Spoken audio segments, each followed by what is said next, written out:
నమస్తే. ఈరోజు తాండూరు మాజీ ఎమ్మెల్యే పైలట్ రోహిత్ రెడ్డి గారికి చెందినదే అని చెప్తున్నటువంటి ఒక ఫామ్ హౌస్ లోపల ఏదో డ్రగ్స్ దొరికినట్టు కొంతమంది ప్రజాప్రతినిధులు మాజీ ప్రజాప్రతినిధులు డ్రగ్స్ తీసుకున్నట్లు ఓ పెద్ద ఎత్తున ప్రచారం జరుగుతామని దీని మీద తెలంగాణ అంతటా దేశం మొత్తం కూడా ఈ యొక్క సంఘటన మీద రకరకాల వాదనలు వినపడుతున్నాయి, రకరకాల చర్చలు జరుగుతున్నాయి. ఏదైతే ఈ విషయం లోపల నిగ్గు తేల్చాలి, దోషులు ఎవరో పట్టుకోవాలి, వాళ్ళకి శిక్ష విధించాలి, దీన్ని ఎవ్వరూ కూడా కాదనట్లేరు. కానీ మోకాలికి ఏదో బోడగుండుకు లింక్ పెట్టినట్టు కాంగ్రెస్ వాళ్ళకి ఏదో కోతికి కనుక కొబ్బరి చిప్ప దొరికిన కాంగ్రెస్ వాళ్ళకి ఈ అంశం ఒకటి దొరికింది. ఎందుకంటే వీళ్ళ యొక్క సమస్యలు ప్రజలకు ఇచ్చినటువంటి వాగ్దానాలన్నిటి కూడా మర్చిపోయి 6 గ్యారెంటీలు అన్నారు, రైతు బంధు ఎగ్గొట్టిర్రు, మహాలక్ష్మి పథకానికి తిరుగుదకు ఇచ్చిర్రు, కళ్యాణ లక్ష్మి పథకం లేదు, వృద్ధాప్య పెన్షన్లు 2000 4000 పెంచుతా ఉన్నారు. మొత్తం సాగునీరు ఇచ్చే పరిస్థితి, ఇవాళ యాసంగి పంట పొలాలు మొత్తం నిండిపోతా ఉన్నాయి. కనీసం యూరియా ఇవ్వలేని పరిస్థితి, యాప్లను పెట్టి ఆ యొక్క రైతులు నడ్డి విడిచిర్రు. ఇందిరం ఇళ్ళు ఇచ్చి ఉద్ధరిస్తామని చెప్పి ఉన్న ఇళ్ళను కూలగొట్టిరు. ఆ వెలుగుమట్ల మొత్తం కూల్చివేతల పర్వం, ఈ మూసి నది ఒడ్డునట్టు పేదోళ్ళ ఇండ్లు కూల్చివేతల పర్వం, వీటన్నిటి విషయం లోపల తలకాయ బొప్పి కట్టినట్లయింది. కాంగ్రెస్ వాళ్ళు ఇజ్జత్ మీద ఎక్కడికక్కడ నిలదీసి అడుగుతున్నారు. వీటన్నిటిని ఓవర్కమ్ చేయాలంటే ఏదో కొత్త విషయం, రోజుకో సంచలన విషయం కావాలి. ఇవాళ పైలట్ రోహిత్ రెడ్డి గారి యొక్క ఫామ్ హౌస్ లో జరిగినటువంటి డ్రగ్స్ అనేటువంటి ఒక అంశాన్ని పట్టుకొని ఇక్కడ ఏంటంటే అసలు సంబంధమే లేని ఈ యొక్క విషయంతో సంబంధమే లేని కేటీఆర్ గారి మీద ఇష్టమైనట్టు ప్రేలాపాలు మాట్లాడడం, పార్టీ అధినాయకత్వం కేసీఆర్ గారి మీద ఇష్టమైనట్టు మాట్లాడడం, ఇది కాంగ్రెస్ వాళ్ళకు అలవాటు అయిపోయింది. ఈ బుద్ధి తక్కువ కాంగ్రెస్ వాళ్ళని ఒకటి అడుగుతున్నాం. గతం లోపల కాంగ్రెస్ పార్టీకి ముఖ్యమంత్రిగా పనిచేసినటువంటి 85 ఏళ్ల ముసలోడు ఎన్డీ తీవార్ వచ్చేసి సాక్షాత్తు మన హైదరాబాద్ లో ఉన్నటువంటి రాజ్భవన్ లోపల ఒక సెక్స్ ఒక స్కామ్ లోపల ఇరుక్కొని దొరికిండు. ఇదే ఏబిఎన్ రాధాకృష్ణ వీళ్ళందరూ కూడా ఆ యొక్క వీడియోలతో సహా మొత్తం బహిష్కరణ చేశారు.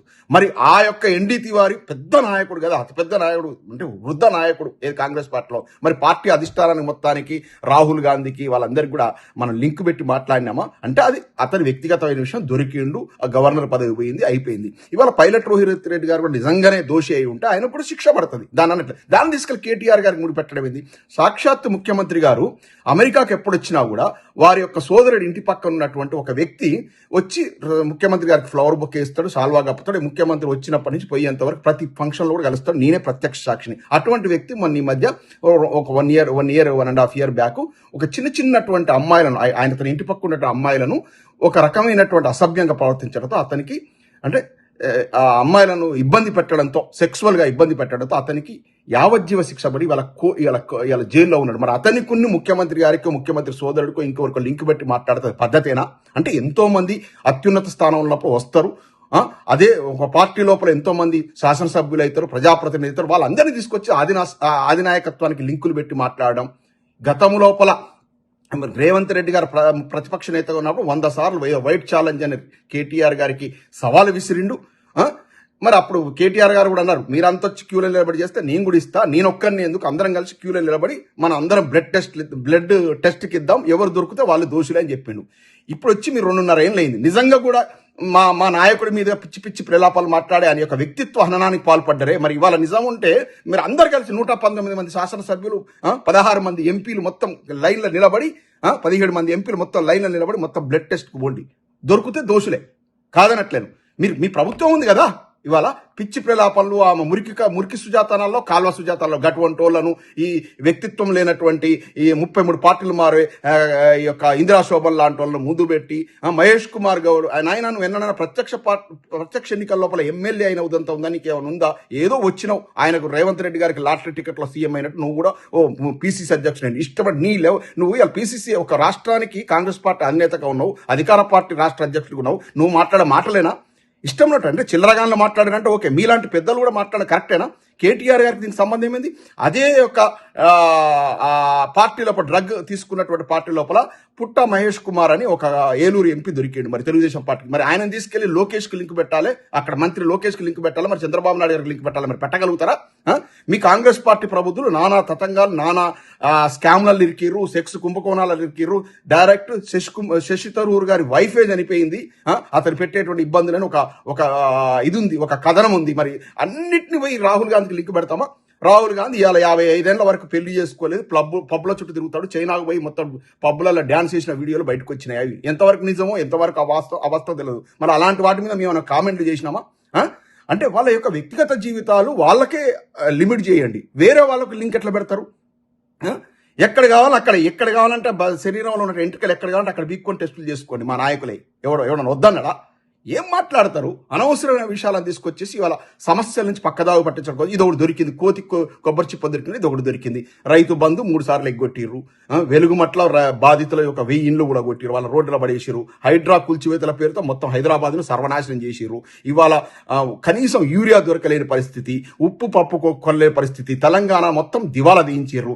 వీటి అన్నిటి సమస్యలను ఎక్కడ అడుగుతారో మమ్మల్ని ఎక్కడ నిలదీస్తారని చెప్పేసి రోజుకు సంచలన విషయం వచ్చేసి రేపు అసెంబ్లీ సమావేశాలు జరగబోతున్నాయి. అక్కడ అందరం బీఆర్ఎస్ పార్టీ నాయకులంతా కూడా ఎమ్మెల్యేలంతా కూడా రెడీగా ఉన్నారు ప్రభుత్వాన్ని నిలదీయడం కోసం. దాన్ని ఓవర్కమ్ చేయాలంటే ఈ ఒక సంచలన విషయాన్ని పట్టుకొని వచ్చేసారు.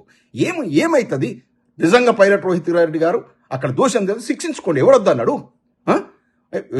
ఎవరి వ్యక్తిగత జీవితం వాళ్ళది, దాన్ని తీసుకొచ్చి పార్టీ నాయకత్వాన్ని లింకు పెట్టడం ఏంది?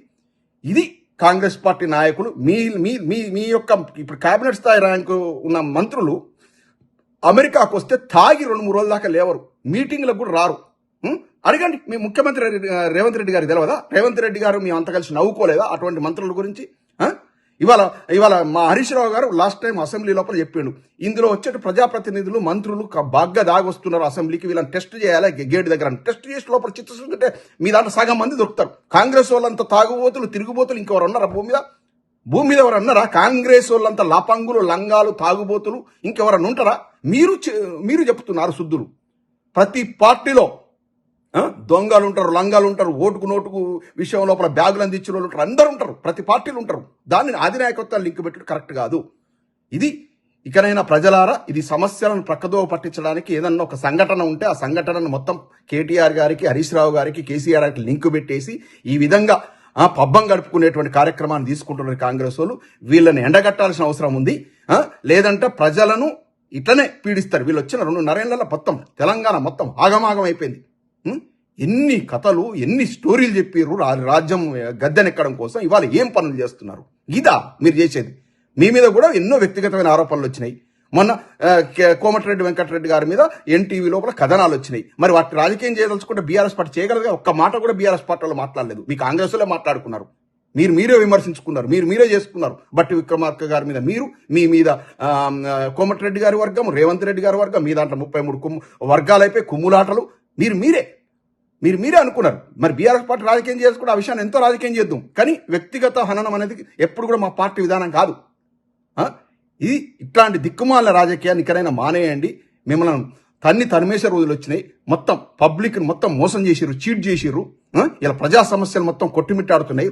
బీదోళ్ళను మొత్తం వాళ్ళ ఈ గూడు చేసి వాళ్ళ ఇండ్లు కూడా కొట్టి రోడ్డు మీద పడేసారు. వాటి మీద ఏమన్నా చిత్తశుద్ధి ఉంటే మాట్లాడండి.